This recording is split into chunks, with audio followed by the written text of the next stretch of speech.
Hi guys, and welcome back to the B-Spot.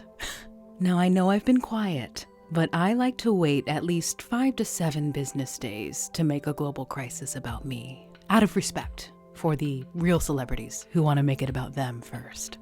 I have been so inspired by the courage of these celebrities reaching out to Putin directly. Annalyn McCord gave us poetry. If I was your mother, you would have been so loved.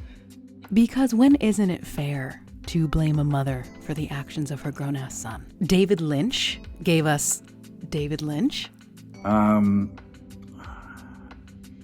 don't know. And Madonna gave us a heartfelt interpretive dance, intercut with the footage of war-torn Kiev.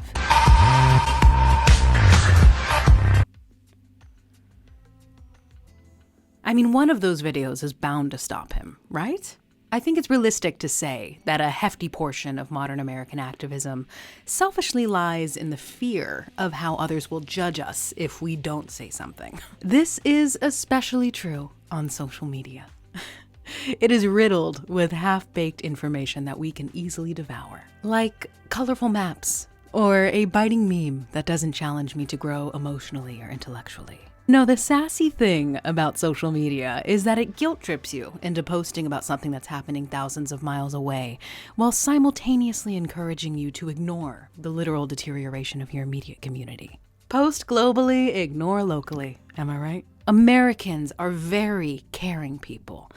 I mean, the only people we don't care about are other Americans. But we sure do love to post. For instance, in LA, how many people do you know that have put up a post about the current displaced peoples abroad, all while concurrently doing very little to address the fact that as of February 2022, LA County has upwards of 66,000 people actively experiencing homelessness. That number doesn't even include the people who've died on the streets. And it's fitting that the American response to crisis and conflict is to just throw money at it. We may be in a historic drought, but we love to make it rain. And sure, donating your money is helpful. But as the most powerful and influential country in the world, wouldn't a more sound investment be for us to break the current cycle of American democracy and misinformation and elect local and national leaders who won't manipulate the fate of our world for their own ego and personal profit? Yeah, no, you're right, that sounds too hard. And doing my civic duty does not make me feel sexy. But you know what does? Belittling strangers on the internet. Fun fact, did you know that there are currently over 20 ongoing violent conflicts around the world? I think the only person who knew that was Sean Penn. Sean Penn. He's everywhere you don't want to be. I am, however, very competitive, and the thought that Sean Penn knows more than I do really rubs me the wrong way. So I set out to educate myself. Because if there's one thing I love, it is having an opinion on something that I know very little about. But like almost all education in America, everything I learned came from a very specific perspective. For example, these are direct quotes from Western news outlets regarding the wave of refugees from Ukraine. Quote, "These are civilized people. They aren't your normal refugees. These are skilled, educated, modern people, some of them even working in tech." End quote. Well, I guess that means they must have electricity.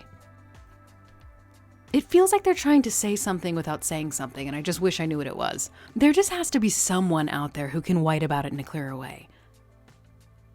White about it. White. White.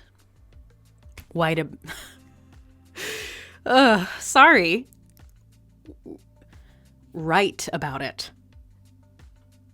And you might be thinking to yourself, okay, well, all of this was fine and dandy, but you haven't offered any real insight as to how to be a better human being.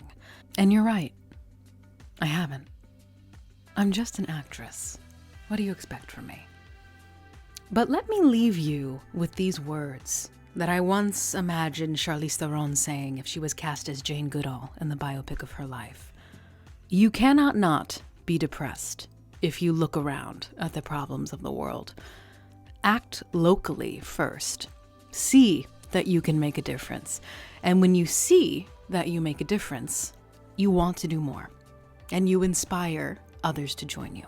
So please, be like the movie version of Jane Goodall played by Charlize Theron in my mind. And do more.